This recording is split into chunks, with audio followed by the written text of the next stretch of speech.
vazio, irmãos.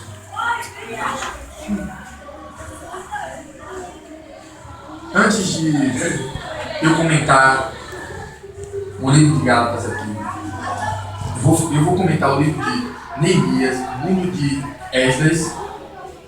Eu vou falar sobre a destruição do templo de Jerusalém. Vou falar sobre os levitas, os sacerdotes. Mas antes, todos vocês sabem que Jesus, no livro de Mateus, ele é o rei.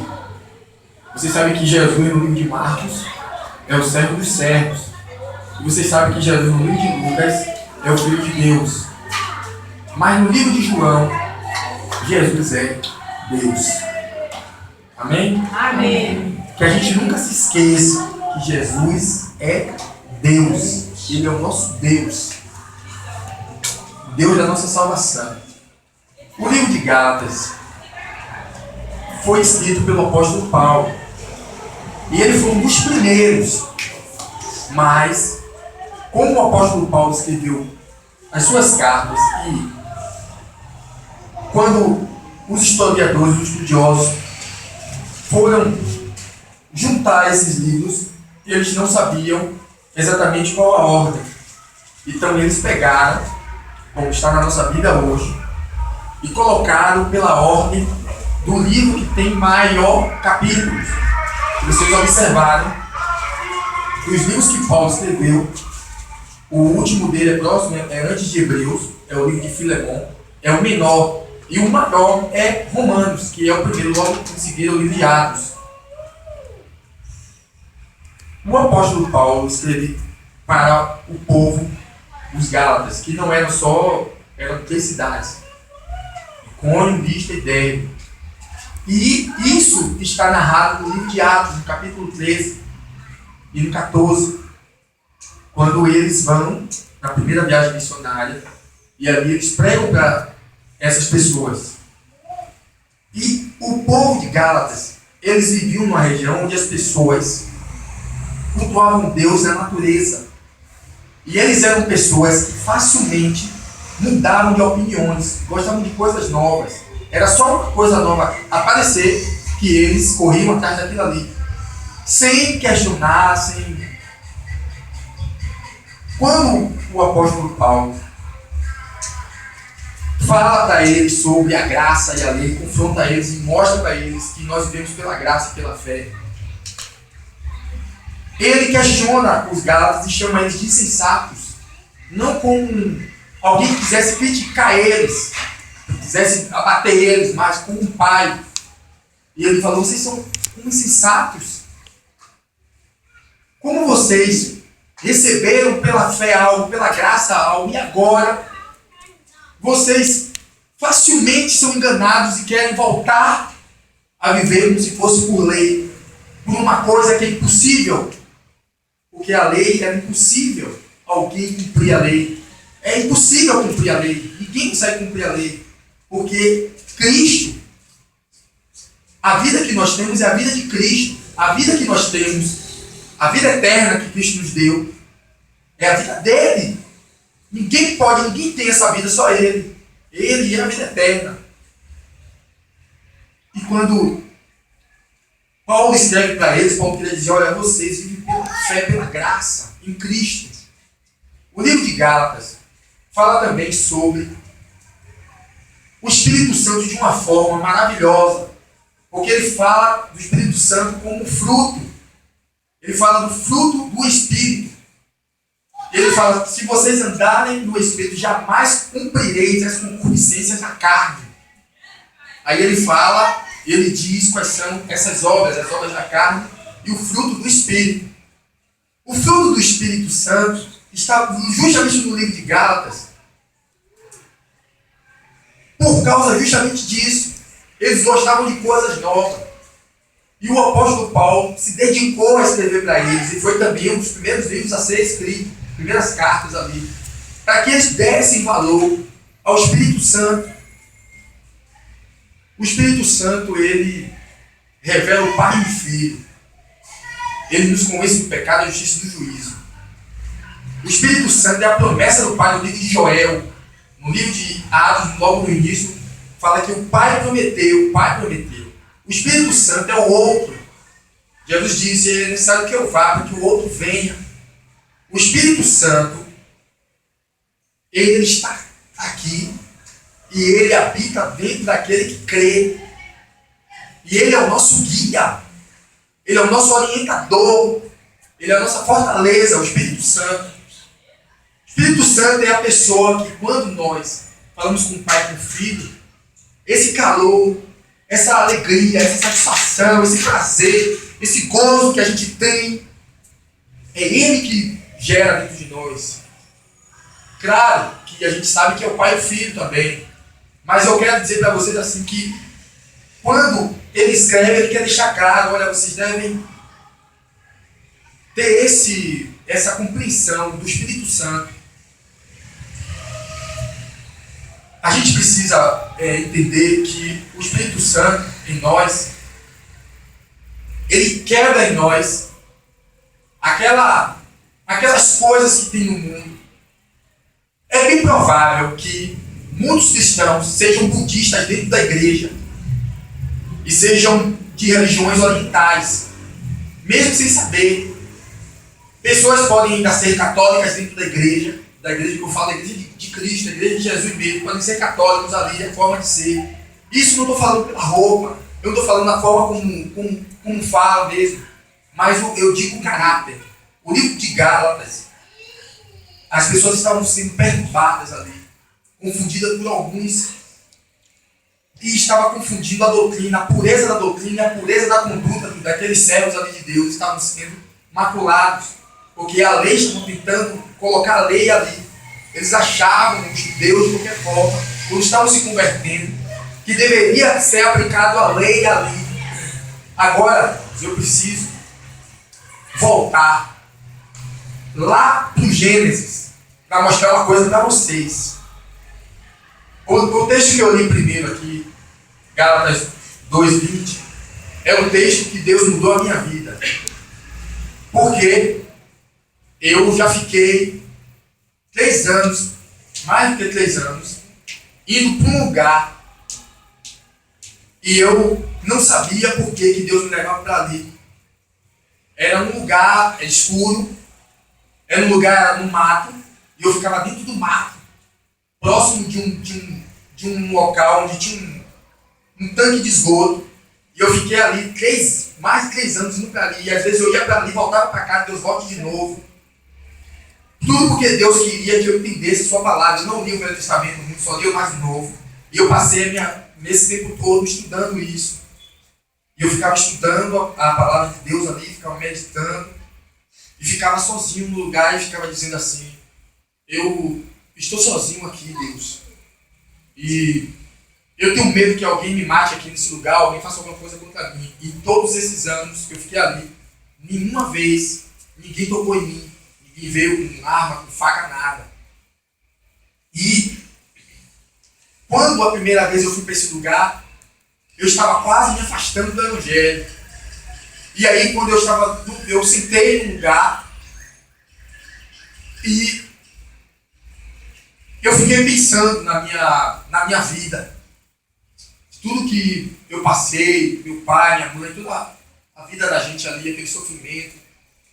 Minha mãe envolvida no candomblé, essas coisas assim, isso foi uma tortura da nossa vida até hoje. Então, eu fiquei ali falando com Deus, aí eu voltei para casa, no ônibus.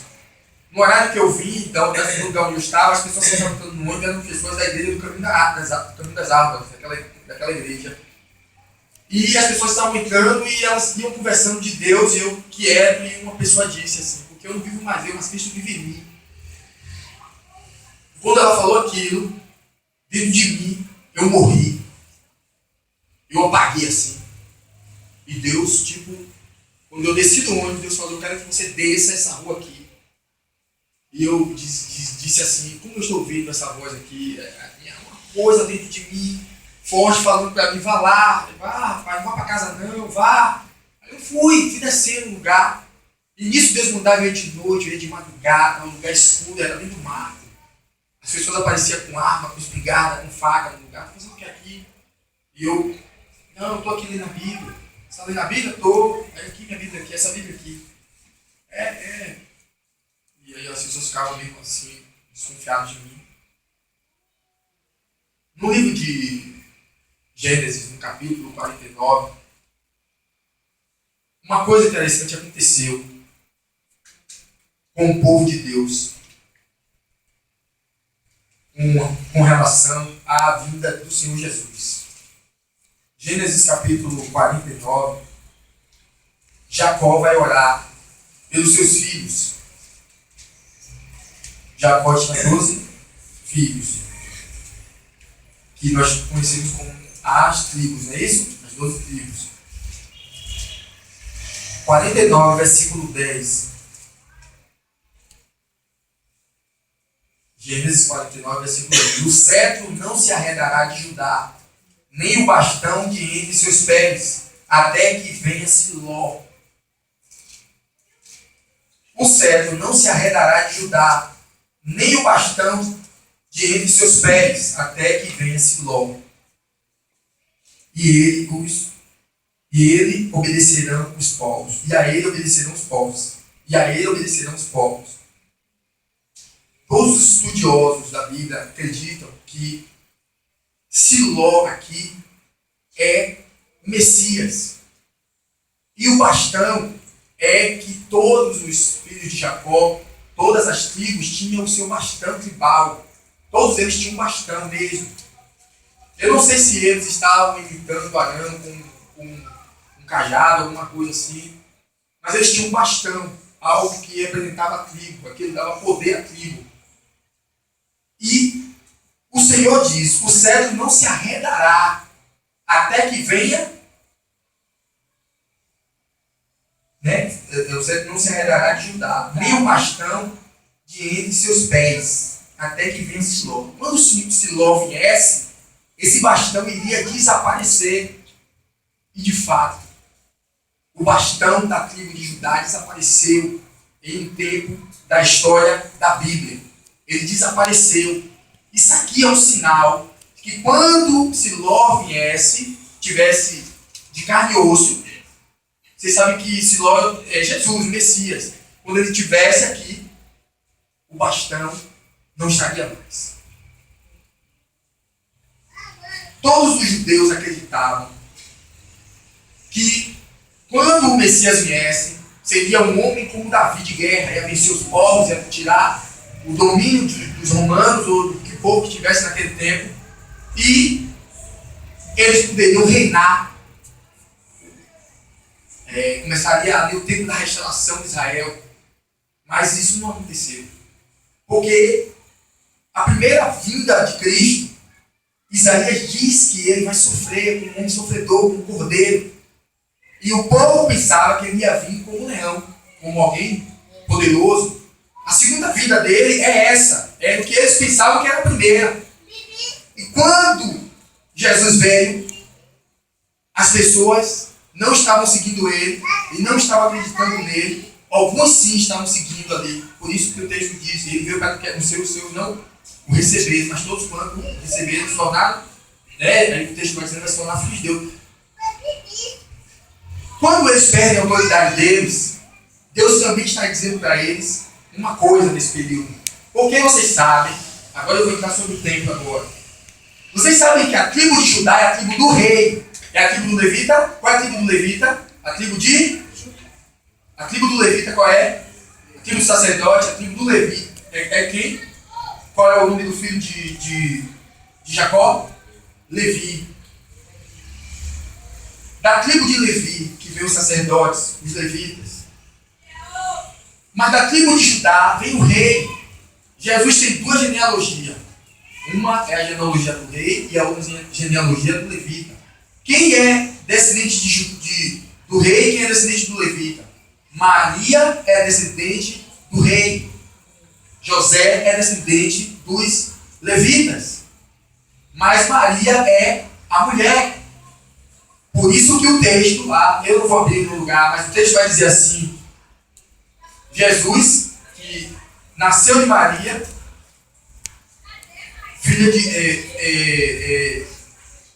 de José, diz a si mesmo. Tipo, ele faz alusão como se o homem fosse mais importante, mas o texto fala que nasceu de Maria. Porque o homem sempre tem a prioridade, né? Não é assim? A mulher não recebe o nome do homem, hoje até já se pode ter o nome todo. Mas antes não. Jesus, quando veio, Jesus avisou, uma certa vez, conversando com os seus discípulos e com os homens que vieram perseguir ele. Ele disse: não ficará pedra sobre pedra. E quando ele fala que não ficará pedra sobre pedra, Jesus está falando sobre uma história que acontece no livro de Daniel. Daniel tem uma visão que tem um príncipe e tem um outro príncipe. E ele fala que quando esse príncipe reinar, o outro príncipe já não vai estar mais.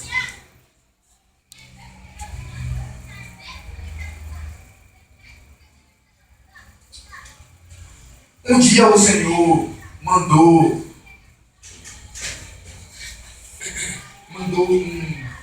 um jovem visitar o seu irmão.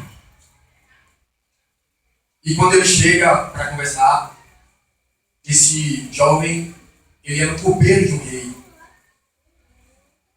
E quando ele pergunta para o irmão dele o que está acontecendo sobre o seu povo, a sua cidade, ele fala: está tudo destruído lá. As portas, está tudo acabado lá. Então ele, triste, vai conversar com o rei Artaxerxes, que é o rei da Pérsia. E ali o rei permite que ele vá visitar a sua cidade, a cidade dele, a sua cidade natal. E quando ele vai visitar, ele encontra lá as portas, tudo no fogo, tudo destruído. E todos nós sabemos, quem se esqueceu vai lembrar agora, que toda vez que o povo de Israel era invadido pelos inimigos, é porque não tinha alguém para oferecer o sacrifício. Toda vez que invadiu, toda vez que invadiu ou perdeu a guerra, foi porque não tinha alguém para oferecer o sacrifício. Seja Deus proibindo que não ofereça o sacrifício, que Deus não aceitaria o sacrifício, ou seja, não tendo ninguém para oferecer o sacrifício. Em um caso ou outro, em alguns casos, o Senhor, ele não aceitava o sacrifício. Em outros casos, o povo não tinha como oferecer o sacrifício. Uma vez, Saul, demorando Samuel de chegar, pegou o sacrifício e ofereceu a Deus. Quando Samuel chegou, Samuel perguntou, e Samuel usa a linguagem assim: que tipo de desgraça você está fazendo? Como se fosse assim a linguagem, para vocês entenderem. Por causa disso, o seu reino, você não será mais rei mais. Um outro será colocado no seu lugar. Foi por isso que ele perdeu o rei. Porque Saul era profeta e era rei. Mas ele não era sacerdote. Só quem pode ser profeta, rei e sacerdote é uma pessoa só. E o seu nome é Jesus Cristo. Por isso que ele perdeu. Foi por isso que ele perdeu. As pessoas falam um monte de coisa. Por isso, pode ler a história lá. Ele não podia, ele quis ser uma coisa que não deveria. Quem tinha incumbência de oferecer os sacrifícios no altar de Deus eram os descendentes de Levi. É eles que faziam isso. Moisés é descendente de Levi. Arão também. Por isso ali começa a história ali. Com Arão assumindo. E essa história vai ter um fim. Porque o que eu vou falar para vocês aqui hoje, quando chegar nessa parte, vocês não sejam radicais a ponto. Se você quiser dizer que você é um levita, pode dizer que você é um levita, um sacerdote, não tem nenhum problema. É que não tem mais descendentes de levitas mais no mundo mais. Todos eles foram mortos. Não tem nenhum descendente. Só para vocês terem uma ideia. Anás e Caifás. Um era genro, do outro. Por quê? Caifás tinha uma filha. Ele não tinha um filho. Então não tinha um descendente dele para assumir. Então a filha dele casou com Anás. E Anás ficou como um sacerdote no lugar. Só que Caifás também era sacerdote, então ele acabou se tornando sacerdote como se fosse por respeito, né? Você continua sendo sacerdote, o filho não tem filho, então uma outra pessoa que casou com a minha filha, com a filha dele, vai se tornar. Então os dois ficaram sendo sacerdotes no tempo de Jesus. Quando o véu se rasgou do templo e acabou tudo ali, e houve a matança do imperador Tito, não sobrou um levita mais, para ter origem mais ao sacerdócio. Ali acabou de uma vez por todas ali o sacerdócio, e Jesus veio, mostrou na graça dele que não tem um sacerdote, sumo sacerdote compassivo é ele, que ele é o sacerdote geral, superior de tudo. Mas nós não podemos ser bobos a ponto de ficarmos nos prendendo a palavras, porque nós somos sacerdotes de Deus. Se você não pode ser mais levita, tipo, sabe, isso aqui não tem mais levita, não, eu sou sacerdote de Deus, sou levita de Deus, agora de Cristo, não da lei, mas de Cristo. Porque na igreja nós fazemos essa separação, aquele ali é levita, aquele ali não é levita. Mas todos nós somos levitas, todos nós somos sacerdotes de Deus. Mas você tem o dom de Deus chamado para louvar na igreja. Mas por isso que eu estou dizendo para vocês não se prendam a isso. Vocês continuem tendo a mesma fé, a mesma força de vocês para continuar. Não se prendam às palavras. Vocês só precisam entender a história. Só precisa compreender a história. Só precisa entender isso. Se alguém falar, você vai dizer, não tem, eu sei. Não tem mais nenhuma pessoa mais de sangue, ninguém é. Alguém é sacerdote aqui de sangue? Alguém aqui é levita de sangue? Nós somos sim, pelo sangue de Jesus. Não somos mais de uma hierarquia de homens. Isso está bem claro, nós somos brasileiros. Tem alguém aqui que é judeu? Não, né? Porque isso tem que ser claro para a gente. O Senhor mandou Neemias, olha Neemias, o teu chamado é, você vai construir os muros. Ele levou 52 dias para construir esse muro.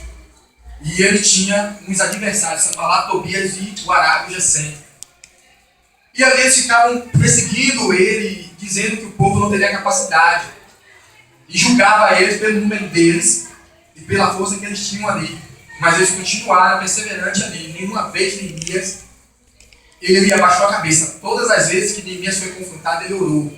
O pastor Bilbrad é o pastor fundador da Cruzada Estudantil Profissional para Cristo, já morreu.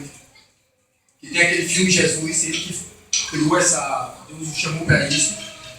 Ele disse que a maior parte das nossas dificuldades, dos nossos erros, das nossas falhas da vida cristã é porque nós não oramos. É porque nós não buscamos o Senhor em oração, não temos uma vida de oração, uma disciplina. Nós não temos um hábito. Se nós não temos o hábito de orar, nós teremos um outro hábito contrário a orar, que seria uma outra coisa contrária a orar. Porque se você lê a Bíblia, você vai acabar orando.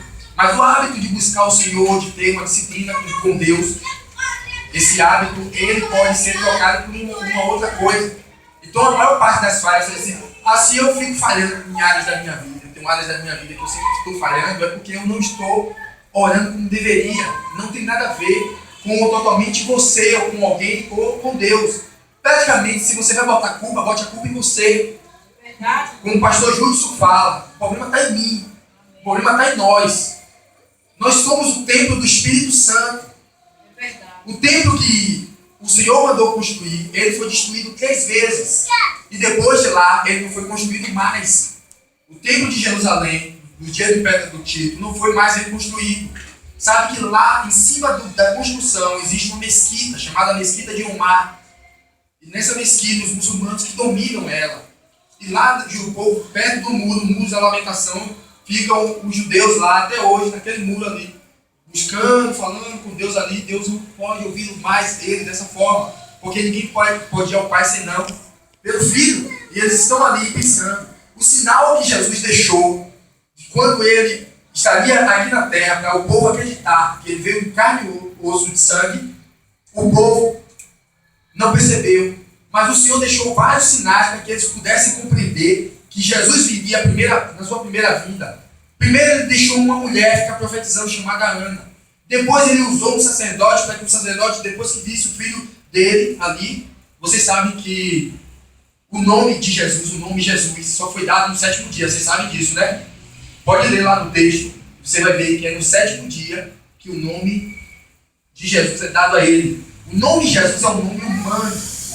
Ele é o Cristo. Cristo Jesus, tanto é que o apóstolo Paulo, quando escreve as cartas, ele ao invés de chamar de Jesus Cristo, ele fala Cristo Jesus, ele fala o contrário. Porque é o Cristo Jesus. Jesus é um nome humano. Cristo é a sua identidade. Cristo é ele, é Cristo, o Messias. Certo? Ele é uma deidade, ele é divino. Então ele é o Senhor, ele é Adonai, ele é Jeová, ele é Yahvé. Todos esses nomes aí que a gente usa no Velho Testamento é ele. Se você vai falar Jeová, aí você quer o Pai, não, Jeová também é Jesus. Yahvé, ou Javé, Adonai, Senhor, Curios no grego, é o Senhor, é ele, é a mesma pessoa. Por isso que eu iniciei aqui falando para vocês que Jesus é Deus. Satanás vai tentar enganar nos últimos dias a sua igreja, tentando tirar a divindade de Cristo. Porque se tira a divindade de Cristo, o povo não adora ele. Por isso que é importante o que eu estou falando aqui, adorar ele como Deus, ele é Deus. Os testemunhos de Jeová dizem, se ele é Deus, como ele está falando com Deus. Porque eles não entendem que Jesus é Deus, o nome dele é Jesus, mas a sua pessoa é divina, a mesma coisa que o pai faz, o filho faz, um é maior que o outro. Quando ele estava aqui na terra, ele não usou, não agiu como se ele fosse Deus, porque a sua missão era uma, e ele se concentrou na sua missão. Ele se manteve ali, se humilhou como servo, porque ele veio como cordeiro. O tempo da sua exaltação chegaria, quando ele morresse na cruz do Calvário, e ele fosse para o trono de glória do Pai, está lá. De lá ele seria adorado agora no seu trono. E o Espírito dele ficaria sobre as nossas vidas. Não é o Papa, não é o pastor. Não é ninguém na igreja que é a pessoa responsável. A pessoa responsável por tudo das nossas vidas é o Espírito Santo, é o Pai, é o Espírito Santo. Eu não vou falar algumas coisas aqui, porque tudo a gente precisa ter a sabedoria. Porque vocês poderão ficar confusos sobre algumas coisas. E eu não quero que ninguém chegue na sua igreja e fique tentando combater o seu pastor. Porque o pastor também, ele também não está sabendo também, muitas vezes, o que é isso. Mas vai chegar uma hora que Deus vai abrir o entendimento, todo mundo vai compreender claramente que não existe hierarquia na igreja. É verdade. Que não existe hierarquia. A hierarquia, não existe isso. A igreja de Jesus é composta por homens que têm o Espírito Santo, fruto do Espírito, o caráter, e que têm dons externos. Esses dons vêm de Deus. Esses dons não mudam o caráter de ninguém.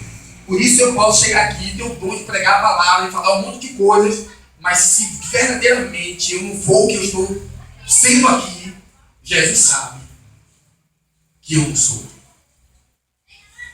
Isto não é mentiroso. Isto não é pastor.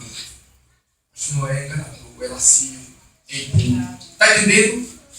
Mas o fruto do Espírito é que mostra que é interno, que mostra que nós somos. Porque o Espírito Santo habita em nós somos templo dele. Mas exteriormente os dons trabalham para que a igreja funcione. Então, os dons que nós temos, nós não nos gabamos dele. O fruto do Espírito Santo na nossa vida, ele trabalha para que o nosso galardão, uma coisa que as pessoas não estão dando valor e não se prega, o galardão que o Senhor perguntar para nós, como se fosse assim, né? Mostre-me as tuas mãos. E nós não temos muita coisa para mostrar. Mas nós vamos dizer, como aqueles homens falar assim, hoje no céu os demônios. Não é uma crítica ao expulsar o demônio que eu quero falar aqui. É a crítica à pessoa falar sobre os dons espirituais. Porque ela está dando atenção maior ao dom espiritual e não ao fruto do Espírito. Tem uma outra parábola também que o Senhor pergunta para eles sobre ter feito a obra. Ele diz, quando foi que a gente não fez? Quando foi que a gente não fez? Quando foi que a gente não visitou? Quando foi que a gente não falou? Quando foi que a gente não ajudou? Aí os verdadeiros servos disseram assim, Senhor, quando foi que fizemos? Quando foi que visitamos? Eles nunca disseram, sabe por quê? Porque é o nosso dever fazer o que Deus nos chamou para fazer. E nenhum de nós merece nada. A gente não merece nada. Eu vou para a igreja hoje para Jesus fazer alguma coisa por mim. Não. Irmãos, ele já fez. A gente não pode ficar nesse pensamento, não. Ele já fez. Ele já fez. Mas não é o pensamento de Aristóteles, o pensamento filosófico, não. Se uma coisa lhe chegou ao coração, se você sabe que algo vai acontecer, vamos dizer que Deus, eu falo assim aqui, olha, Deus vai te dar tal coisa. E você pensa, Deus vai me dar. Já que Deus antecipou e revelou o futuro, então já tenho isso aqui agora. Não é isso que eu estou falando. Porque a maior parte de tudo que nós pregamos na nossa igreja é fundamentado em Aristóteles. Aristóteles é o homem que inventou a oratória, que difundiu, que organizou ela. Aristóteles, ele tem dois discípulos, Platão e Sócrates. E todo o fundamento, as mensagens, a gente pode sim estudar oratória, estudar sim hermenêutica, tudo isso. Mas tudo isso aí faz parte de uma doutrina chamada dialética, que quem inventou foi Aristóteles. Então, por isso que eu não estou seguindo ordem de nada aqui. Mas não é porque eu estou querendo fugir, não. É porque eu já prego desse jeito mesmo. Há tempo mesmo. Eu vou comer uma coisa, eu vou no outro, fico lá assim, voltando, que eu vou me lembrando. Mas, dialética. Então, mas a dialética é ruim em quê? Em alguns momentos. Muitos dos pensamentos que nós temos, tem pensamentos que nós seguimos, que pensamentos evolucionistas.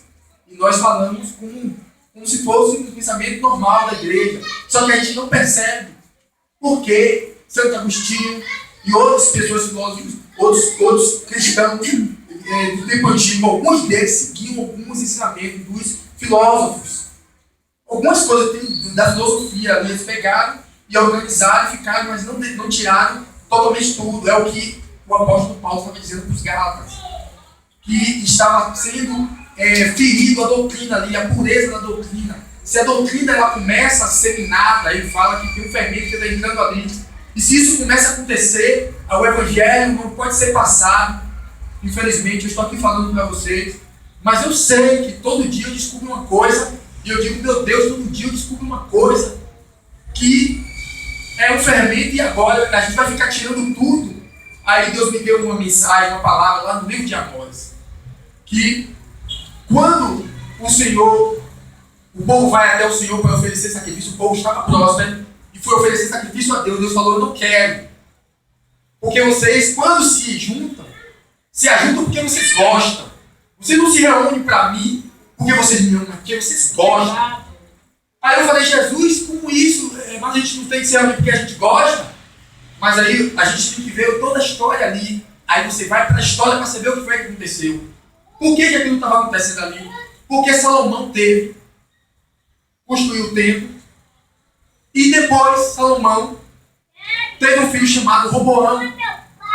E teve um outro homem que vivia na casa dele chamado Jeroboão. Jeroboão foi para o Egito, depois voltou. E Roboão ficou lá ouvindo as palavras dos anciãos, mas não quis ouvir tudo a sabedoria deles. Ficava ali ouvindo o conselho só do que ele achava conveniente. E os anciãos falaram para ele, olha, não aumenta os impostos, não faz isso, não faz aquilo. E ele não fazer tal coisa mesmo, fez. E aí, Jeroboão lá em um outro lugar, em Samaria, Jeroboão em Judá, que é Jerusalém, e Jeroboão em Samaria, que logo depois, no futuro, se tornou Israel. Aí houve um reino dividido. O reino se dividiu. A partir daí, Jeroboão e Roboão. Porque uns achavam que Samaria era a capital de adorar a Deus. Capital Samaria, a cidade, né? Vamos dizer assim, como fosse um país assim, Israel. Outros diziam que era Jerusalém, capital, né? E Judá como fosse um estado, um país. E um dia Jesus apareceu para a mulher samaritana. E Jesus disse que era dos judeus que vinha o Messias. E ela falou, como? Nossos pais. E Jesus falou, se você soubesse quem eu sou, você me pediria água e essa água nunca ia acabar. E ali Jesus desmistificou e provou, e estava mostrando ali que a cidade que Deus escolheu para os reis reinarem, tomarem a posição, e que viria o Messias, descendente, seria da tribo de Judá. Então Judá é a cidade. Judá ficava, os descendentes de Judá, os descendentes de Judá, de Efraim e Manassés, que eram justamente os dois filhos de José. Os outros todos ficaram, os outros tribos todos ficaram com Levi, Issacar, todos os outros lá, Simeão, todos ficaram reunidos em outro lugar. E quem estava à frente lá era Jeroboão. Jeroboão disse, no pensamento maligno, vamos fazer um templo aqui, um lugar de adoração aqui, para que o povo esteja aqui, quando fizer um ano, não ir para lá. E aí começou o povo a adorar somente ali, o povo prosperou. E por isso que o Senhor disse que ele não gostava daquele culto. Porque Deus estava dizendo que eles tinham inventado culto. Coisas que estavam acrescentando que Deus não pediu. Observe que as pessoas inventam um monte de coisas para fazer o culto para Deus. Coisas que Deus não pediu, que não está escrito da forma como Deus pediu. Mas a gente pensa assim, não, mas pastor tem que ser flexível nisso. Mas gente, Deus não pediu, tem coisas que ele não pediu. Ele quer que seja de um jeito. A cidade que ele escolheu para vir o rei é de Judá. De tu, Belém, Efrata, ele fala, né? Tu que é a menor de todas, ele fala. Tipo, de ti que virá o Messias, o Salvador. Belém é uma cidade de Judá. Há anos atrás, até 1950, eles não tinham encontrado a origem da cidade de Belém. Ela chamava o lugar, mas não tinha nada muito claro ali sobre aquilo. Aí os arqueólogos encontraram uma placa provando que Belém existia. Era uma cidade pequena mesmo. Então, nós temos agora um reino dividido. Veio Nabucodonosor e destrói o templo de Salomão. Aí Deus levanta quem? Esdras e Neemias. Um para construir os muros e o outro para restabelecer o templo. Passa-se um tempo dos gentios ali. Veio um homem chamado Etíope Epifânio, no tempo dos gentios, na era dos gregos. Porque Nabucodonosor também teve uma visão de uma estátua grande, cabeça de ouro, vocês sabem, né? E a parte, vou resumir, a parte do pé era barro e ferro, que era o reino misturado, que era o reino o reino do tempo de Cristo, tempo dos romanos, quando todas as religiões seriam unificadas ali, porque eles pegaram os deuses dos egípcios, aí ficou dos medas, depois virou dos persas, depois virou dos gregos, depois virou dos romanos, os mesmos deuses, só muda o nome, mas a mesma imagem ali, a mesma imagem de Semiramis, desde o tempo dos caldeus, desde o tempo da Mesopotâmia, o mesmo Deus de Semiramis, uma mulher com uma criança no colo, essa mesma imagem, hoje está na Igreja Católica, a mesma imagem. É a mesma imagem, que eu estou só passando. Entendeu? Então, quando chega no tempo dos gregos, Etíope Epifânio vai lá e destrói o templo e dá zomba. Mata um povo no lugar lá, derrama o sangue lá desse lugar. E quando o livro de Ageu fala, né? Agora a segunda casa será melhor, né? Tipo assim, ele se refere ali, porque o povo foi, né? E construiu esse templo aí. Aí foi esse templo que Etíope Epifânio destruiu. Depois disso, Herodes começa a reconstruir o templo. É o tempo que Jesus vai chegar. No livro de Daniel, vou pedir que vocês abram, só para vocês terem claramente isso. Daniel, capítulo 9. Só para vocês terem uma ideia. Qual é a ordem? A ordem de quem veio primeiro. Quem veio primeiro, Isaías ou Jeremias? Quem veio como profeta primeiro? Jeremias ou Isaías? Isaías. Depois veio Jeremias. Depois de Jeremias veio Ezequiel. Depois veio Daniel. Essa ordem está certa desses profetas aí. Está certo isso aí. Livro de Daniel, capítulo 9. O livro de Neemias e o livro de Esther e o livro de Esdras são livros que são próximos de Malaquias. Praticamente são esses três últimos depois de Malaquias. Quando o livro de Malaquias foi terminado, ele durou o mesmo tempo que o templo foi construído. O templo, eu falo que Ageu conta a história, porque muitos desses profetas menores, que a gente chama porque o livro é pequeno, eles são conterrâneos, são próximos um do outro, muitos deles. Depois que o templo vai ser construído, é o terceiro templo, que foi destruído e até hoje não se ergueu. E Jesus falou, não fica lá pedra sobre pedra. Mas as igrejas hoje não estão construindo catedrais. Mas Jesus não falou que não era para construir mais templos dessa forma mais. Jesus não falou para não ter mais arca da aliança mais. Tem um monte de coisas que não é para ter mais. Mas a igreja primitiva, quando se reuniu, algum momento eles falaram de ter catedrais, quando eles se reuniram. Não fizeram porque naquele tempo eles não tinham dinheiro. Era isso? Ou eles tinham dinheiro? Eles tinham dinheiro. No livro de Hebreus conta que esse dinheiro foi roubado depois, foi tomado. No capítulo 10 de Hebreus, quando o Senhor fala ali, se você for ler o capítulo 10 de Hebreus, você vai ver que foi tomado a riqueza deles. Então, eles tinham sim, muitas pessoas se converteram, gente. Muita gente se converteu. Muita gente, você não viu as pessoas pegando as propriedades e vendendo, não. No livro de Atos, não. Ali está bem claro ali que eles tinham. E por que eles não assumiram? Por que eles não fizeram isso? Por que algumas coisas o culto não revela, não fala de nada dentro do culto deles ali? Porque não era prioridade aquilo ali. O que é prioridade? A gente vai ser pego de surpresa. A mensagem que eu estou falando aqui, estou lendo vários versículos falando assim, fora de ordem as coisas, é só para ilustrar uma coisa. Os sinais de que Cristo vai voltar e os sinais dos cristãos carnais. Os sinais dos cristãos que são espirituais. Só que a gente não pode julgar um ou outro aqui. Eu não estou dizendo aqui que eu sou espiritual. Eu estou dizendo para vocês que nós temos que ser. Nós temos que ser espirituais, temos que ser cheios do Espírito Santo. Nós temos que dar valor ao fruto do Espírito, ao caráter de Cristo. É isso que a gente tem que fazer. Não fica preocupado. Tem coisas que estão nos desviando de Deus. A gente canta, a gente louva a Deus, falando, meu Deus, eu estou te cantando, meu coração está distante. Eu tenho medo disso. Porque se eu estou participando do louvor, está oculto, porque adoração não é só cantar. Jesus falou para a mulher samaritana, né? Me adorarão espírito de verdade. Se você adora espírito de verdade, você é um adorador. Mas a gente está ali cantando, né? A expressão que a gente usa mais forte, né? Cantando. Na igreja, buscando Deus ali, orando, agradecendo. E eu fico pensando, meu Deus, será que nós estamos nos desviando?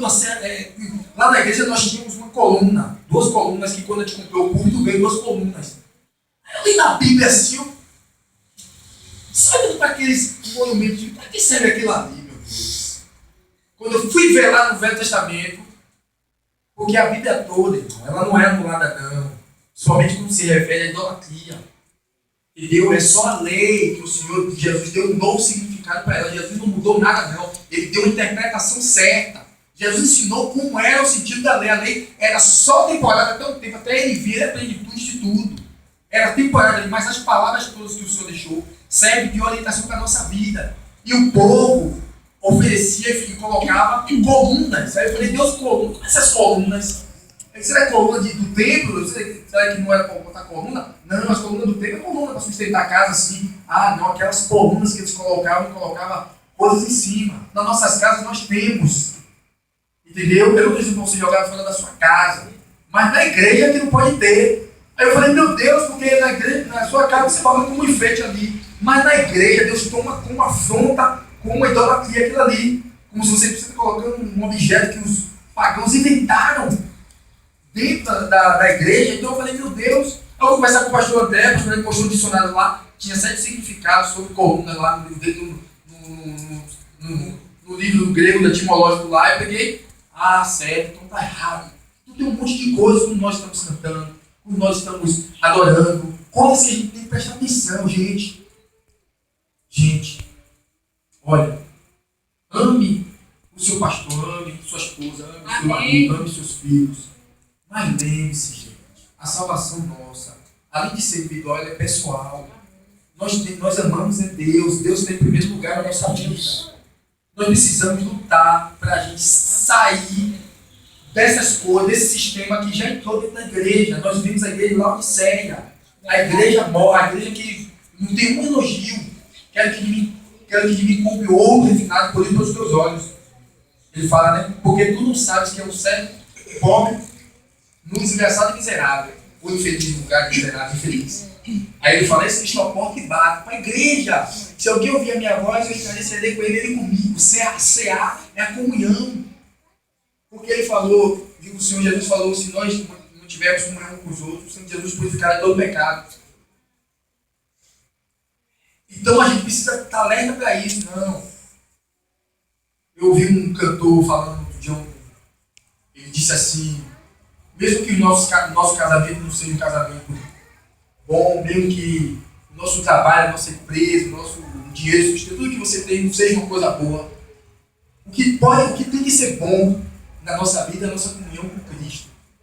Quando eu fiquei esses 3 anos, quase 4 anos, eu fiquei 3 anos e meio, um pouco assim, no mato, meu pai me proibia de comer. Eu não podia comer na minha casa. E meu pai dizia, você não come, você não trabalha, você não come, está escrito na Bíblia. E eu falei, é verdade. E então eu vou procurar um emprego. Aí eu saía para procurar, não conseguia. Eu ia fazer tudo, eu fui lá, trabalhar de qualquer coisa, entregava papel, aquele da BMG, fiz tudo, mas Deus, quando eu entrava, Deus falou, sai daí. Eu quero que você vá para um lugar, lá eu vou te preparar. E eu fui sendo rebelde, eu ficava lutando para não ser pastor. Todo mundo começou a dizer que eu era louco, não é louco. Não é ali, é louco. Ali, ó, tá doido. E eu descia. A minha roupa, eu tinha uma camisa amarela, que ela nunca perdeu a cor. Lavava, vestia a mesma roupa, minhas calças eram já tudo velho assim. Sapato eu não tinha estourado meu sapato todo, eu tinha roupa boa. E fui perdendo tudo ali. Acabando com tudo assim, a roupa mesmo. Eu descia naquele lugar, meu Deus. E eu voltava. E a minha vida, uma angústia terrível. Quando eu via as pessoas indo para o trabalho, meu Deus, eu não tenho nada. E eu não falei isso. Não falei isso. Você tem a minha. Aí quando eu ia ter um dia que eu fui num lugar, Deus falou assim comigo, você vai em um lugar lá, e você vai voltar, quando você chegar nesse lugar, uma pessoa vai te dar uma faca. Olha só, eu falei, meu Deus, como pode? Olha gente, eu sou da igreja batista tradicional. Então para mim isso é um choque, Deus falar, dizer essas coisas. Então eu fui. Quando eu cheguei lá no lugar, eu fiquei orando. E eu olhei e comecei a chorar, porque eu falei, Deus, eu sou maluco. Eu devo ter um bocado de demônios, dentro de mim. Eu acho que eu vou para a igreja universal, eu falei, Deus, eu vou, porque eu devo ter um bocado de demônio mesmo. E quando eles passavam aquele raio ali que me torturavam, eu dizia, não Deus, mas eu conheço a tua palavra, como pode? Eu vou viver. Aí para de sofrer, eu ficava, meu Deus, Jesus, que sofrimento é isso? Eu tenho que procurar um lugar para poder me aliviar. E eu ficava ali no mato mesmo, gente. De noite, de madrugada, o frio mesmo, minha garganta ficava inflamada. Até eu tenho uns caroços aqui, umas coisas aqui, eu gritava, porque eu chorava, eu gritava, lá do sofrimento, Deus, me ajude! Ficava gritando no mato, me ajude, Deus! E Deus falava, não volte, aquela coisa assim, não vá! Aí eu, puxa, meu Deus, você tira um perigo, não volte! Eu ficava dentro daquele lugar ali, onde tinha um de esgoto, meu Deus! Até que eu tomei um susto, umas pessoas caíram por uma ribanceira assim. Era 2 rapazes e uma moça. E aí eu fiquei olhando para aquilo, aí eu não tive um medo na hora, fiquei com medo, mas depois não tive mais. E aí eles estavam no mesmo lugar assim, e eu fiquei ali. Meu Deus, o que esses rapazes estão fazendo aqui? Aí fiquei, de repente, eu falei, agora eu vou embora. Aí eu fui embora, podia ir embora, senti, não, agora eu fui embora. Quando eu fui embora, eu falei, vocês querem ir para lá ou para cá? Aí eles disseram assim, não, a gente quer ir para lá, tá com medo? Vem aqui, eu venho aqui direto, não acontece nada não, ó. Eu falando lá que tinha medo, tudo, mas quando chegou na hora eu já falei com autoridade. Aí eu falei, vem, eles vieram. Quando eu estou conversando com eles, que eu estou indo, chegou perto de um lugar, o carro da polícia estava fazendo blitz. E aí o rapaz virou para mim e falou assim, o que você estava fazendo aqui realmente? Aí eu falei assim, rapaz, você não vai entender não, mas eu vou lhe falar. É que eu vim para aqui, para eu ficar falando com Deus, porque Deus me disse que uma pessoa ia me entregar uma faca. Aí o rapaz levantou a camisa e pegou a faca e me deu. Aí, na mesma hora que ele me deu a faca, eu fiquei me sentindo diante de Deus assim. Eu duvidei do que Jesus falou para mim. Eu fiquei me sentindo como Pedro, quando Jesus falou, joga a rede lá que eu pego o peixe. Eu fiquei assim. Eu falei, Senhor, eu não vou mais duvidar de ti. E depois você não vai poder nem mais duvidar. Porque você vai ter que vir aqui várias vezes aqui nesse lugar. E as pessoas vão dizer que você tem demônio, mas você vai expulsar o demônio. E eu dizia, meu Deus, o que é isso? E quando eu passava, os demônios se manifestavam no lugar sem eu falar nada. Sem eu falar nada. Eu ficava o dia todo dentro do mato, em pé, orando. E quando eu ia sentar, Deus levante. Eu pensava, epa, em pé, eu ficava, meu Deus, o que é isso? Eu vi o sol cair em mim assim, e depois eu fechando assim, tinha todo mundo às 5 horas, eu voltava para minha casa. E eu sabia que eu não podia comer. Aí eu ficava esperando meu pai dormir, eu catar o pão lá para eu comer, o pão que ninguém quis comer para eu comer. E quando eu precisava cortar o cabelo, eu abria o carro do meu pai e ficava catando as moedas para eu poder cortar o meu cabelo, então eu ficava com o cabelo grande. Você está entendendo? Eu não sou uma pessoa que estou falando aqui de Jesus, que eu não sei que eu não conheço Jesus, eu conheço Jesus. Oh, glória a Deus. Eu fiquei mais de 3 anos, irmãos. Você imaginar de gente do candomblé, com meus expulsava as pessoas do lugar, gente que aparecia com arma para matar as pessoas nesse lugar no mato. Eu não quero ficar falando sobre esses assuntos aqui. Só para vocês terem uma ideia. O pastor deve ficar me consolando, ô pastor, vinha almoçar na minha casa. Eu, não, pastor, com vergonha, eu não comia. E ficava sozinho lá no lugar. Eu chorava todos os dias em cima de um lugar lá, falando com Deus, Deus, por que você deixou passar por isso? E Deus falava para mim assim, meu filho, eu te amo. Eu tenho um plano na sua vida, você não sabe o que eu vou fazer. Todo mundo, você é maluco, você é doente. As pessoas falavam, alguns falavam na minha frente, não. Minha mãe também ficava dizendo que eu era. Meu pai não sabia o que fazer. Meu pai era capitão da minha pai, rapaz, meu pai me agia duro comigo. E aí, um dia, veio uns americanos. Veio um grupo de americanos. Eu não sou maluco? Veio um grupo de americanos e, através de uma pessoa que eu conhecia, e falou assim, eu estou procurando uma pessoa para a gente começar uma igreja. Aí ele falou, eu conheço uma pessoa. Aí falou para outro, chegou até mim. Um amigo meu falava inglês, os dois. Aí os americanos vieram, um grupo de americanos, e ficou com a gente. E plantou a nossa igreja, os americanos. Nós temos um vídeo americano lá. Eu ainda ia para a igreja ainda de sandália. Mas olha o que Deus faz. Porque Deus tem um plano na nossa vida. E isso quer dizer o quê? Foi como foi eu cheio de alegria, foi eu recebendo riqueza, tudo não. Foi tudo ali, ó. Sabe que tem um homem, quando você ligar o computador, você vai botar lá, Hard Book, vai pregar na igreja do caminho diante do trono. Lá tem um homem, sempre que ele é o intérprete das pessoas que vêm para pregar inglês. Aquele homem ali, eu tirei foto com ele, Mário Simões, que é do Haggai, é um pastor famoso, desses pastores famosos que tem aí. Ele faz parte desse grupo, eu tirei foto junto com ele. Eu fui para um monte de igrejas batistas, toda igreja luxuosa, de rico. As pessoas me pegavam e me levavam por lugares, até para dormir na casa dela. Ela ficava querendo me dar as coisas assim. Eu nunca pedi nada para ninguém, nada. Eu falava, não quero não. Eu dizia, igual como eles, eu não, porque a mulher me falou. A mulher me disse, faz uma casa aqui para eles ficarem perto de nós.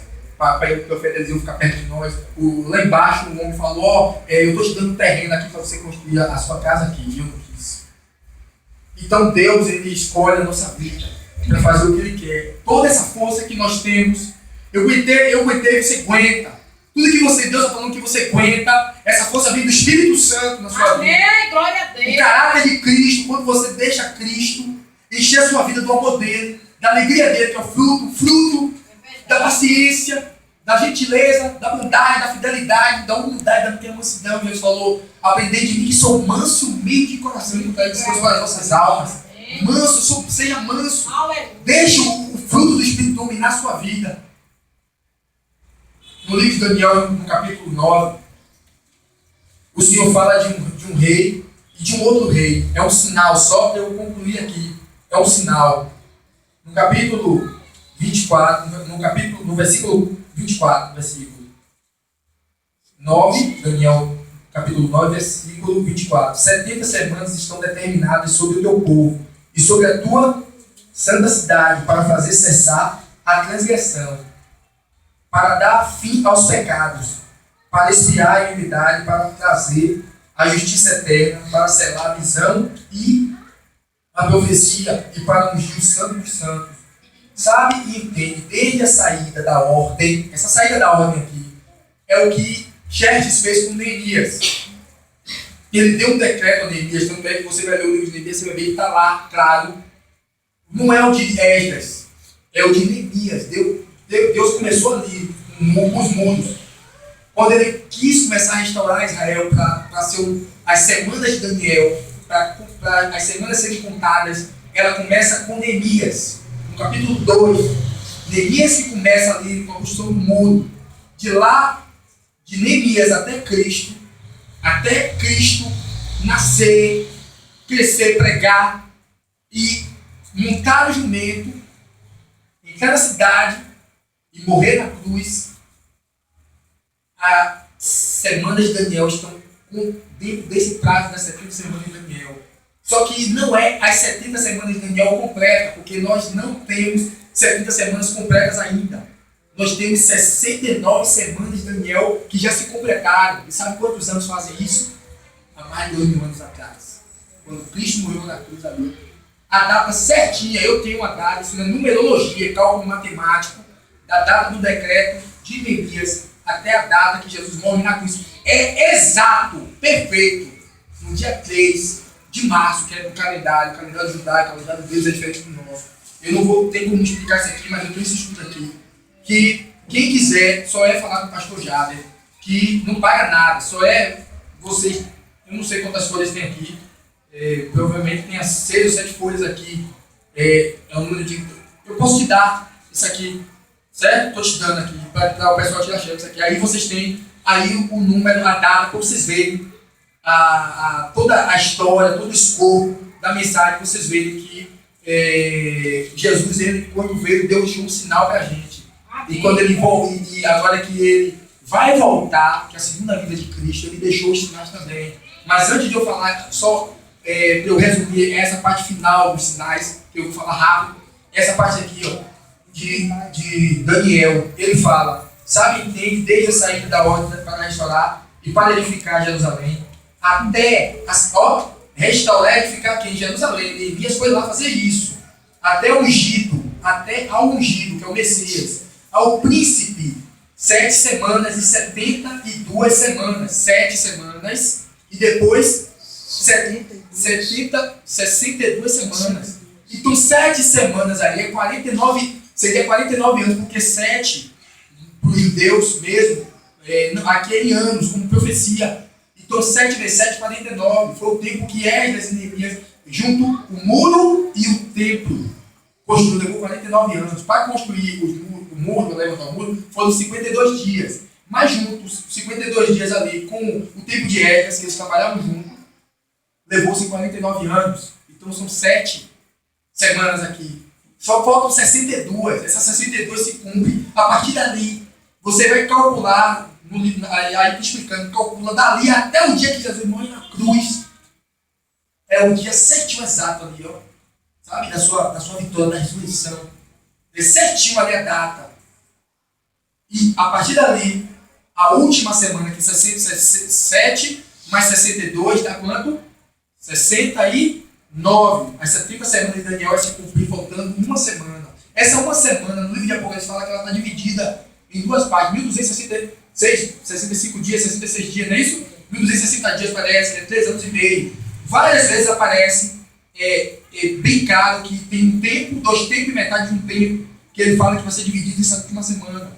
E como eu estou falando aqui, não dá para entender muito claramente aqui eu falando, mas vocês deu para entender que das 70 semanas, a primeira parte e a segunda, 7, com as 62 se cumpriram. E uma última semana de Daniel, que é a parte que se revela com a grande tribulação e a vinda de Cristo, se completa nessa parte aí. É dentro dessa parte que se completa o que eu estou falando aqui para vocês. Então, por isso que tem a ver eu falar sobre o templo, sobre o sacrifício, sobre o sacerdote, sobre o levita, porque senão a gente não consegue compreender o cessar da lei e cessar da graça ali. Né? O cessar da lei e a graça do Senhor, nesse sentido de quando Cristo vier, então tem que tomar o seu povo. Entendeu? Porque claro que a palavra de Deus vai continuar. Mas eu vou dizer para vocês que eu não quero nem ficar muito articulando informações sobre isso. Porque eu acredito que eu vou morrer antes ou Jesus vai levar você arrebatado mesmo. Eu não estou confiando em mim, não. Estou confiando na graça do Senhor que me salvou quando Ele chegou até mim e eu entreguei a Ele. Eu entreguei minha vida a Cristo, a minha vida toda aqui. Se você crê, né? Se você crê no Senhor, Ele vai guardar a sua vida mesmo. Ninguém vai tomar a nossa vida da mão dele. E tem um filho, né? Tem a vida. Ele lá em 1 João fala isso. Você tem um filho, você tem a vida. Não baseio na minha vida, no meu pecado, nem na minha honra, nem no que eu for fazer, nem vocês devem fazer isso. Mas baseado no sacrifício de Cristo. Ele dispôs a salvação para todos nós. Mas, aí, ele é a propiciação pelos nossos pecados, não só do nosso, mas de toda a terra, todo mundo. Mas as pessoas vão tomar suas decisões, vão entender. Eu não sei muito bem claramente como isso. Eu sei de uma coisa, que chegou até mim, eu não posso ser egoísta, eu tenho que pregar o evangelho. Só isso. Entendeu? Então, Daniel fala dessas semanas. E aí, para a gente concluir essa parte aqui, Jesus veio. Jesus veio, ficou aqui no nosso meio.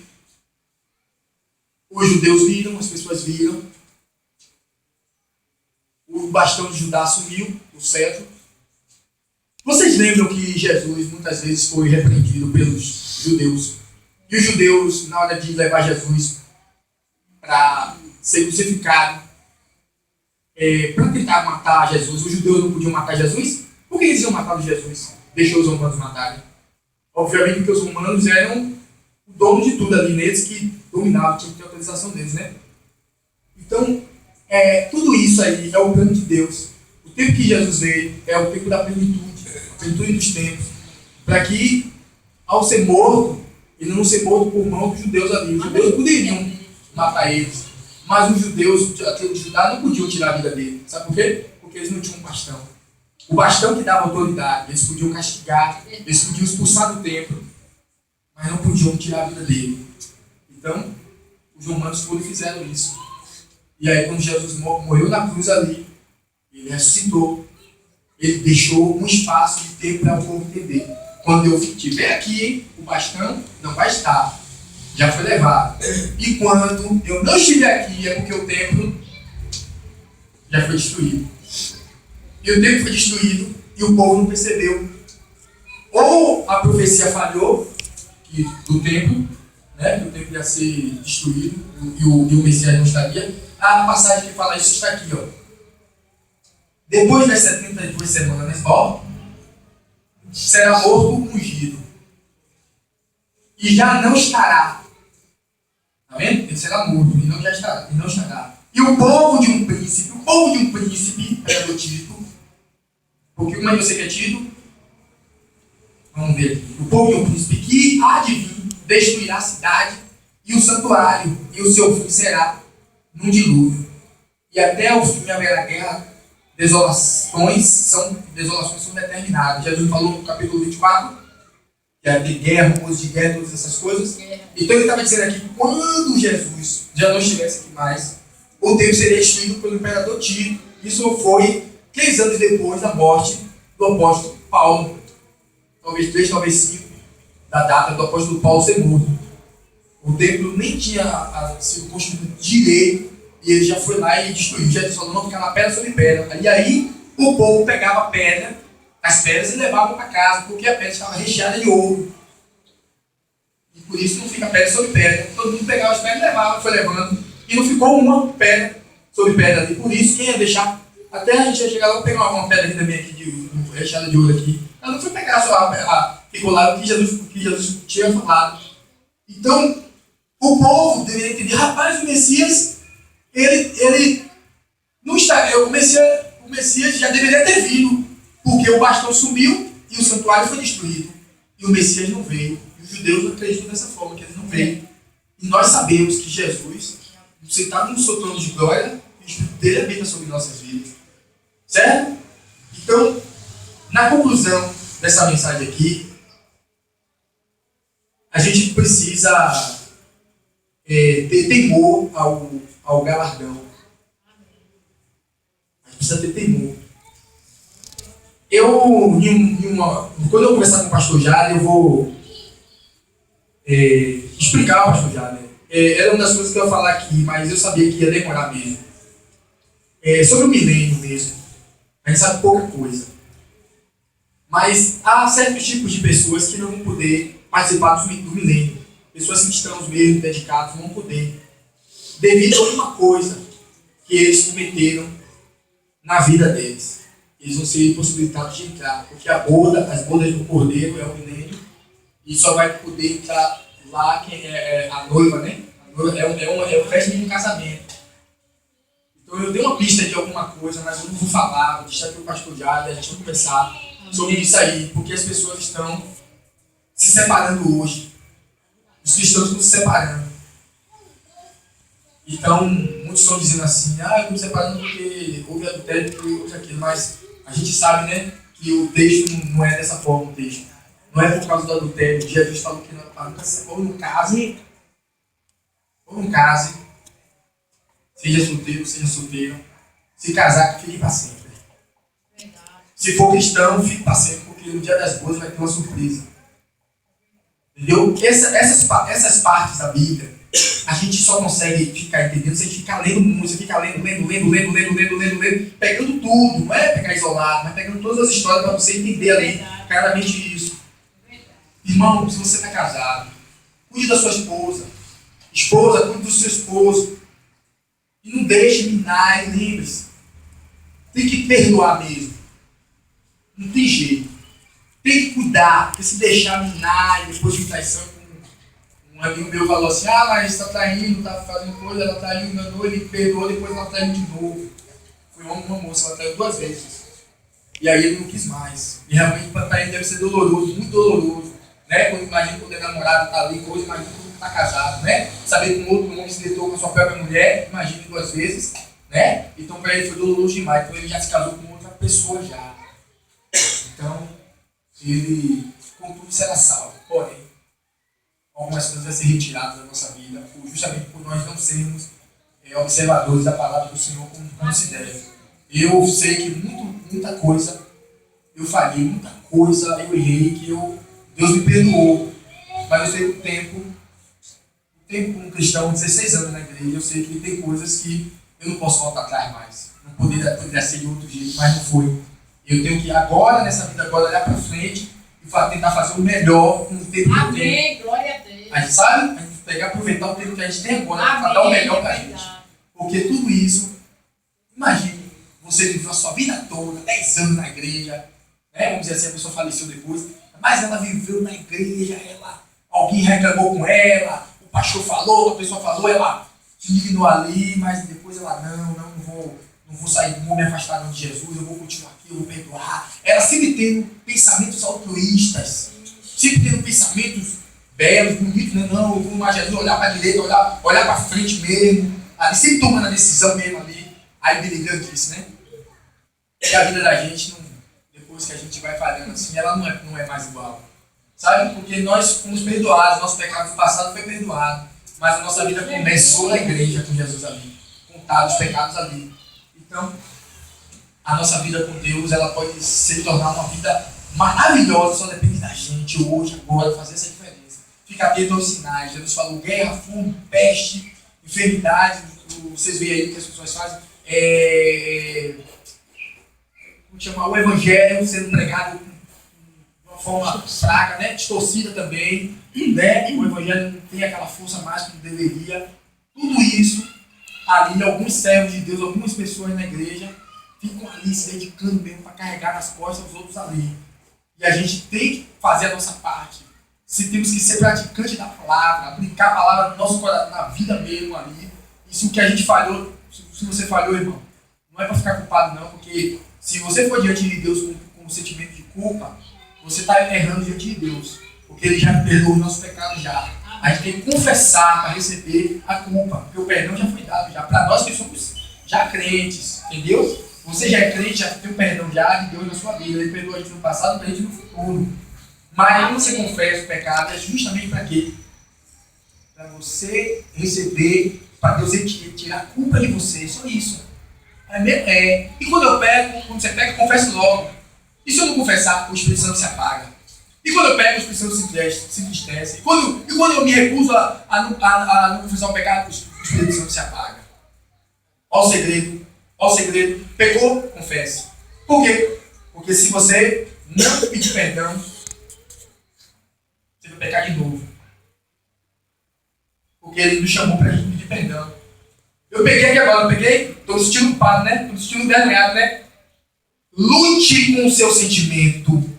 E lembre-se que você não vive pelo seu sentimento, vive pela fé. E confesse logo: meu Deus, eu fiz isso, eu fiz aquilo, eu fiz tal coisa, meu Pai. Porque 1 segundo, 2 minutos, 3 minutos, 10 minutos ali, que você deixa, que você se recusa a confessar o pecado, não, aí o ódio, o raiva, o rancor vai tomando conta, a frieza espiritual. Por isso que as pessoas ficam, tem gente que fica assim na igreja, ó, montanha russa. Ó, um dia tá abaixo, outro dia tá alto, um dia tá baixo, um dia tá alto na fé. Por quê? Porque quando peca, não confessa logo. Quando você peca, você continua na trajetória de continua na trajetória, peguei. Quando você peca, irmão, você não perde sua salvação, não. Eu sei que tem igreja que prega isso, eu sei. Mas baseado no que eu estou falando aqui, tome isso como um sinal. Se você não quer dessa forma, mas eu vou falar desse jeito mesmo. Se você peca, lembre-se, eu não perco minha salvação. Mas eu tenho que pedir perdão a Deus. Se eu não pedir perdão a Deus, eu vou ficar ali naquele sentimento horrível, né? Do pecado. Vou ficar ali no pecado. Mas o Espírito Santo vai me dizer, para eu confessar. Aí eu vou e me recuso. Se eu me recuso é porque eu estou deixando o ódio, a raiva, eu quero retaliação, eu quero continuar a fazer aquilo, quero continuar. Eu achei bom, eu achei gostoso, né? Tá gostando, né? Quem tá gostando mesmo de pecar, prova que nasceu de novo? Não. Porque quando a gente peca, irmão, a gente peca, porque o bem que está em nós não tem bem nenhum, a gente quer pecar, a gente quer fazer o errado, com natureza, mas por vontade, por prazer mais, não existe mais, porque a gente vê como não, se não quer não, seja o que você pega, seja o que você faz, porque eu pego, todo mundo peca, porque isso é a maior barreira da nossa vida, é o pecado. Quando a pessoa não aprendeu a vencer o pecado, aprendeu sobre o perdão, ela não vai conseguir ser uma pessoa cheia do Espírito Santo o tempo todo. Andar no Espírito jamais cumprireis as concupiscências da carne. Se você andar no Espírito, como é que faz para andar no Espírito? Quando peca. Porque amanhã você vai pecar, amanhã eu vou pecar. Quando você pecar, quando eu pecar, Senhor, eu fiz isso. Pronto, recebeu o perdão. Pronto, recebeu o perdão? Pronto, continua a seguir. Agora, peguei. Gente, eu peguei, eu acho que não dá para mim, eu tô coisa assim, tal pessoa falou isso, tal pessoa fez aquilo. Vai alimentando, ó. É igual a pessoa que tá brigando com a sua esposa, né? O homem brigando com a mulher. Um fala uma coisa, o outro joga na cara, o outro vai jogando na cara, né? Não fica assim? Não tem fim. Não tem fim aquilo ali. Então, aí tu vai esconder, mas aqui, ó, pequei, confesso. Se confessar os nossos pecados, se for para nos perdoar os pecados, nos purificar de toda injustiça. De toda injustiça eu vou vos purificar. Se confessar os vossos pecados, o pecado está no plural, ó. No plural. Pecados no plural. Ó, confessei. Confessei. Pronto. Continua andando. Peguei. Me recuso a confessar. Apaguei o Espírito Santo. E agora? Ai, meu Deus, meu coração está assim, estou com vontade de paguejar hoje. Aí não vai mudar, não quero isso também não. Aí não vai de novo. Aí pronto, se afasta. Por que a pessoa se afasta da igreja? Porque ela, quando pega, ela não pede perdão. Pecou, peça perdão. Irmão, perdão é tirar o pecado. A palavra perdão significa tirar o pecado. Por que eu pequei e eu vou ficar me lamentando? Mesmo assim, pastor, mas aquele que tem que se arrepender primeiro. Mas, irmão, o Espírito Santo está te convencendo já. Ele vai te ajudar a você se arrepender. Amém. Mas faça a sua parte, confesse. Por que a gente se cala? Todo mundo aqui não já fez isso? Meu Deus, isso quando eu me converti. Eu pecava, meu Deus. Um amigo meu pegou um milho, botou no canto da parede e ficou se castigando. Botou os milhos e ficou se castigando ele. Achando que isso ia resolver. Não pecou. Não é a pessoa seca, não tinha uma cara de pau, né? Pequei, liberando Deus aqui. Não é isso não. Não é isso não. Senhor, eu pequei, Senhor. Mas é que eu não tenho prazer, Senhor. Eu falhei. Sabe? O pecado que a gente mais comete é falar mal das pessoas.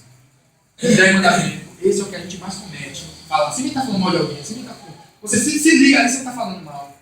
Às vezes você pode conversar alguma coisa, mas às vezes está criticando ele. Entendeu? Pode dar um exemplo, mas às vezes está falando mal. Não, como se fosse uma coisa particular, pessoal com a pessoa. Então, não. O outro pecado que a gente comete muito é o pecado da região da mente. Existem 6 leis na Bíblia. E uma das 6 leis, uma é a lei da mente. E a outra lei é a lei do pecado. E a outra lei é a lei do espírito de vida, que Jesus me libertou da lei do pecado e da morte. E tem mais outras 3 que eu vou falar aqui. Então, a lei da nossa mente, ela é escrava da lei do pecado. Homem miserável que sou, que me livrará do corpo dessa morte? O apóstolo Paulo disse. A sua mente é fraca, a minha mente é fraca. Mas o Espírito Santo que está na nossa vida, ele é maior do que o pecado. A lei do Espírito da vida em Cristo Jesus me libertou da lei do pecado e da morte. Porque a lei do Espírito da vida em Cristo Jesus me libertou da lei do pecado e da morte. Então, a mente está aqui, o pecado está aqui e Cristo está aqui, o Espírito Santo está aqui em cima. Amém. Quem você vai deixar dominar? O Espírito Santo. Ande no Espírito. Como é que faz para andar no Espírito? Vamos fazer aqui um exemplo aqui. Vamos fazer uma simulação aqui. Suponhando que eu peguei aqui agora, nós pecamos aqui agora. Nós pecamos. Vamos dizer para o Espírito Santo, feche seus olhos, fale com o Senhor aí. Supondo que a gente cometeu um pecado. O que a gente faz primeiro? A gente diz para Deus o que foi que a gente fez. A primeira coisa que faz é isso. Diga para Deus o que você fez. Crie aí um pecado e diga assim, Deus, no seu coração, não fale para quem me ouvir não. Aí você fala. Confessou, disse para Deus o que era. Agora diga assim para Deus, Senhor, eu recebo o seu amor e o seu perdão, baseado na morte e na ressurreição de Jesus Cristo. E pela fé, eu me aproprio agora da comunhão do Espírito Santo. Me enche, Senhor, do teu Espírito e me ajude a continuar a andar pela fé no Espírito Santo. Pronto. Essa é a oração que você faz. Fala o que fez. Verdade. Agradece. Toma posse do perdão que ele já te deu. E depois pede para ele encher do Espírito Santo. Amém. Aí você anda cheio do Espírito de novo. Pecou de novo? Confessa. Você não para de andar no Espírito. Sabe quando é que quando para de andar no Espírito? Quando você, ou eu, me recuso a confessar o pecado. E aí entra uma raiz de amargura no meu coração, de decepção, de qualquer outra coisa. E vai começando a esfriar meu coração ali. Aquilo se chama apagar o Espírito. Eu apaguei o Espírito. Não apaguei o Espírito Santo, a Bíblia fala. Não instigais o Espírito. Não entristeçais e não apaguei. Entristecer é toda vez que a gente peca. Mas a instigar, apagar é toda vez que a gente se recusa. Toda vez que você se recusar a confessar, lembre-se, eu vou instigar o Espírito. A lâmpada vai apagar em mim. Vai acabar o calor. Mas você, por experiência própria, você observa que toda vez que você pega e você fala com Deus, você nunca esfria, nunca desanima. Você reparou para pensar nisso? Toda vez que eu falo, eu peço perdão, eu continuo indo para a igreja, continuo buscando. Eu brigou com a mulher ali, daqui a pouco, não, perdoe aqui, aí eu falei tal problema aqui, não demora, vamos para a igreja. Se brigar, um vai, o outro não vai, às vezes os dois não vai. Né? Por isso que a igreja é importante, tá vendo? Tem comunhão, participar do lugar. Então, eu não vou orar por vocês, vou chamar o pastor Jader para finalizar essa parte aqui. Quero agradecer ao Senhor Jesus por isso. Eu sei que dá vontade de dormir, porque é a forma como eu transmito mesmo assim. Mas a minha maior alegria aqui é transmitir para você como andar no Espírito Santo. Eu já tinha falado isso desde o início, falar várias coisas sobre isso. Glória a Deus. Mas eu não quis, eu queria falar para vocês sobre os sinais do alerta da nossa vida, que Jesus ele voltará e a gente precisa estar preparado. Não porque eu sou salvo, Jesus me salvou, mas eu quero ter um galardão, eu quero ter uma coisa para apresentar para o Senhor, coisas para apresentar. Eu quero ter uma vida genial, eu quero ter uma vida, mesmo que eu não tenha dinheiro, mesmo que eu não tenha isso, eu não tenha aquilo, mas eu quero ter uma vida brilhante, eu quero ser uma pessoa extraordinária, eu quero ser uma pessoa altruísta, uma pessoa feliz, eu quero ser uma pessoa humilde, mansa, eu quero ter Cristo em mim, eu quero passar o amor de Cristo para as pessoas, independente de qualquer situação.